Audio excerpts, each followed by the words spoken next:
Happy weekend, guys and girls. We're back for another awesome episode of new Switch games because the summer is rolling and we are diving straight into the friendly waters of what has happened this week. I've got 6 brand new Switch games for you. One of them a very interesting case that I believe will happen, but is kind of nebulous at this point. We'll have to talk about that in a second. As per usual, we're going to go through the trailers, give our honest reactions, see what we think, and get your take in the comments down below. So make sure to smash that like button if you're excited for more Switch games, and also maybe excited for this epic Animal Crossing update that is coming next week. Definitely looking forward to that as well. And let me know which ones of these games look like duds. It's a pretty sweet list, and it starts off with one of Nintendo's biggest properties that got a big, holy cow, genre-bending reveal this week. Let's dive straight in.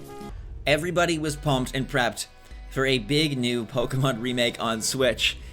And when Game Freak got on camera and started showing this trailer, it sort of seemed like maybe we would get an evolutionary step of a new type of remake, and then it quickly was not the case, because instead of Let's Go 2 or some sort of Diamond and Pearl remaster, we're instead getting a Pokemon MOBA?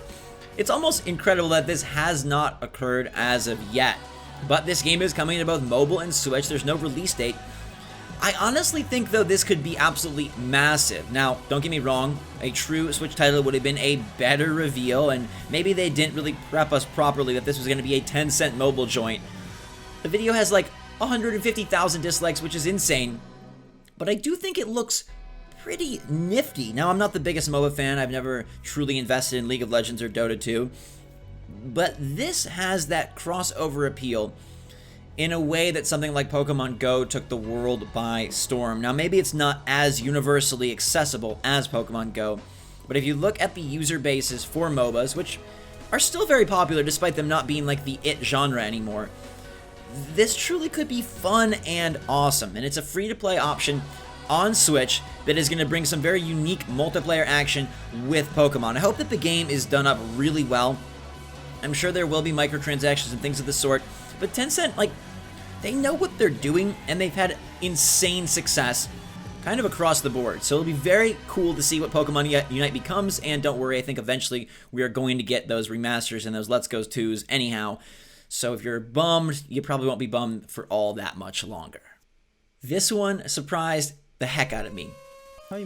Gabe loved the first game so much, so it was kind of a like throw your hands in the air moment when Iga announced that Curse of the Moon 2 is coming to Switch, and we just found out even after this trailer that the game is hitting super soon. Yes, they're bringing BLOODSTAINED Curse of the Moon 2, which is sort of the 8-bit version of Bloodstained, to Switch on July 10th for $15, and it includes co-op, which is pretty darn sweet. So Gabe and I will have to play this game together again. He was a massive fan of the first, and Bloodstained has turned out to be a pretty interesting adventure now that they've managed to kind of patch things and really fix up the Switch version. That game is I think, pretty beloved at this point as sort of a successor to what Castlevania has been.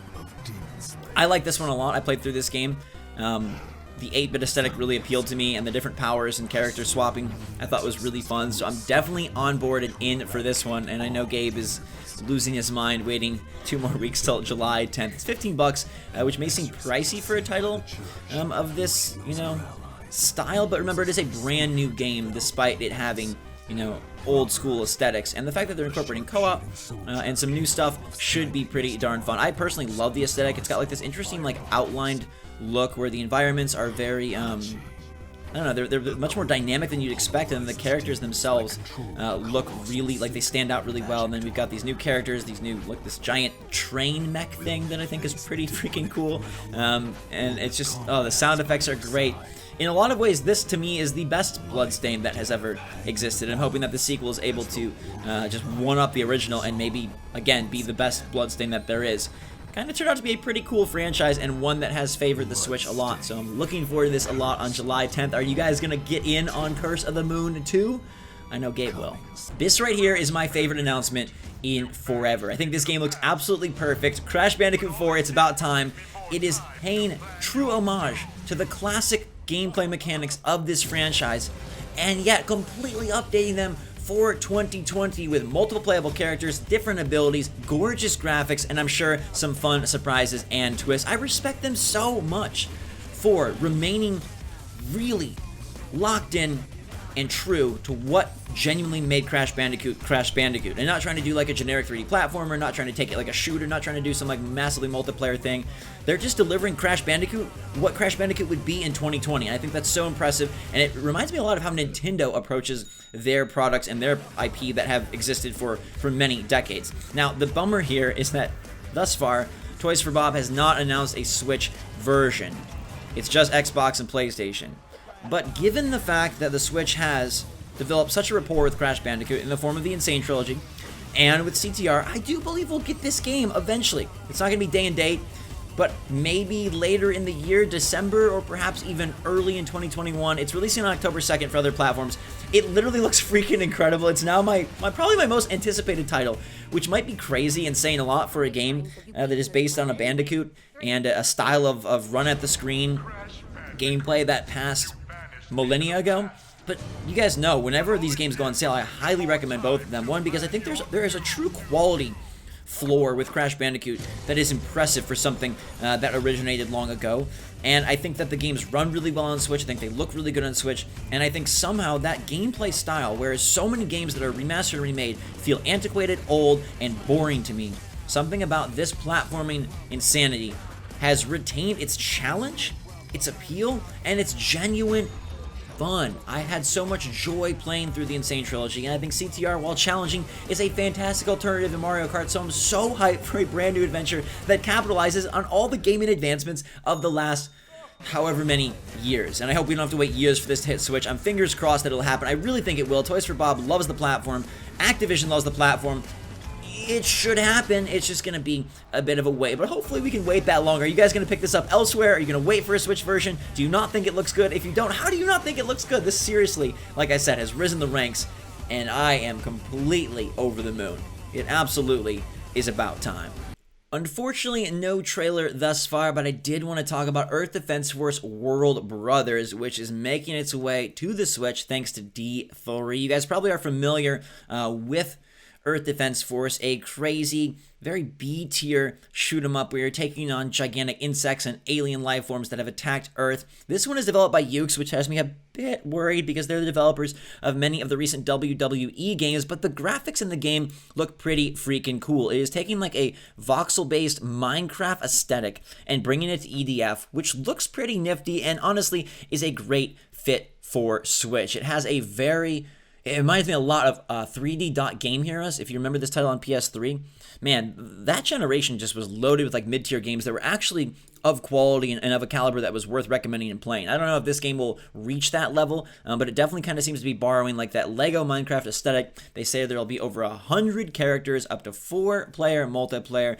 giant spiders, wasps, ants, creepy crawlies, all trying to take over the planet, and all characters' skills, monsters, and weapons from previous Earth Defense titles have been put here in their new graphical aesthetic to make it a lot of fun. And I think it honestly could be. It could be one of those kind of just like impulse buy games that's great for a weekend to enjoy with your friends. No word on exact date, but they do say it's coming 2020. And while I would definitely not be excited about a new Earth Defense Force, the fact that this is taking kind of more of what I would assume is a family party feel to the franchise, I'm intrigued. I don't know if you guys are. Let me know in the comments, but we'll have to wait to see a trailer. Right now, though, I've got my eye on EDF World Brothers. Many games have tried to take on Portal since Portal, and most of them have come short. I think SUPERLIMINAL is one of the best approximations of how awesome Portal was, and honestly still is. SUPERLIMINAL is coming to Switch on July 7th for $20, and it is totally worth it. This is a wonderfully polished puzzle title with this unique mechanic where as you lift and pull and take objects, they change their size based on your perspective, and it allows for some incredibly awesome and ingenious puzzle solutions, plus just some really incredible graphical feats where these items are growing and shrinking before your eyes. It almost seems impossible and implausible, but there you have it. It is possible. Sometimes they get blurred into the walls, sometimes they grow really huge, sometimes they bust through the scenes and the scenarios. There's a lot of that, Portal vibe where there's more than what meets the eye in this game, and you will be kind of going behind the scenes per se as you progress through the world. I think there's a real lot to love here, and it's got just a great fit and feel of difficult puzzles that are achievable. And I think that's something that Portal did super well. You always felt smart, but you never felt too dumb. And a lot of games try to really push you to the brink, and maybe that's not necessarily the way they should tilt their difficulty. I like the way that this feels. It's fantastic. I'll be buying it on Switch. It'll be great to take on the go. Hopefully it runs and looks well, because even though it's not a crazy game, it does have a pretty nice aesthetic, and it ran obviously perfectly when I played it on PC. I'm hoping that they're able to carry over with the port, but July 7th, mark your calendars, because SuperLiminal has so much going right for it. HYPERBRAWL tournament is hitting Switch this summer, and it's a revamped version of an Apple Arcade game, which instantly makes me go, I don't know how that's gonna work out or how that's going to turn out, but they claim that they have bettered the entire thing for consoles, and it looks pretty neat. I'm always down, as you know, for like these quick hit, fun, frenetic, competitive multiplayer games. It's like 1 to 4 players as you're trying to score goals. You've got different character classes, which looks fun. I am intrigued. I kind of now want to go get this on my iPhone, but at the same time I know that this is a revamped version, so maybe it'll put a bad taste in my mouth. It's coming this summer, so we don't have to wait too long for it, but it looks pretty nifty, and in the same vein as like Speedrunners or Towerfall, I'm ready for my next game that is going to get me and my brothers hooked. They say there's over 4,000 different hero and weapon combos to create, different play styles, all sorts of customization to unlock and grab. I don't think there's many microtransactions. I could be wrong, because this is an Apple Arcade game. Typically they'll stay away from microtransactions, but we'll have to wait and see. I'm honestly intrigued, and you guys will let me know if anyone's played the original game on phone and it sucks. Please definitely fill me in so I don't get my hopes up, but I definitely want to give this a go if it has any potential at all. That'll do it for our list today. 6 sweet games and some really great gems. I think Pokemon Unite, even though it isn't what people wanted, has a chance to be intriguing. And I know that everyone is most excited for this AC update next week, but I'm pretty pumped for SuperLiminal hitting the Switch on July 7th. And then Curse of the Moon 2 should be great a few days later, bringing that classic Castlevania with redone feel, and I freaking am obsessed with Crash Bandicoot 4. I hope we get that on Switch. I think we will. Let me know which of these games you're most excited for in the comments down below, if any of them really make you want to mark your calendar, or if any of them make you really want to erase it from your memory. And if you think Crash is coming, definitely sound off. If you think it's not coming, I'd love to hear from you as well. Hope you guys are having a fantastic week. Thank you so much for watching. Make sure to subscribe so you're ready for all the new Switch announcements as they drop. Nintendo probably has some good new stuff for us soon, and of course I'll have you guys covered with Pascal and all the fun that he brings as we prance around the waters in the new AC Summer update coming next week. So stay tuned for that. Stay safe and stay healthy out there. Stay smart. I love you guys all super much. Special shout out to the members out there watching. Love you guys a lot. Until next time, from myself and Pirate Gulliver, thanks again. SwitchForce out.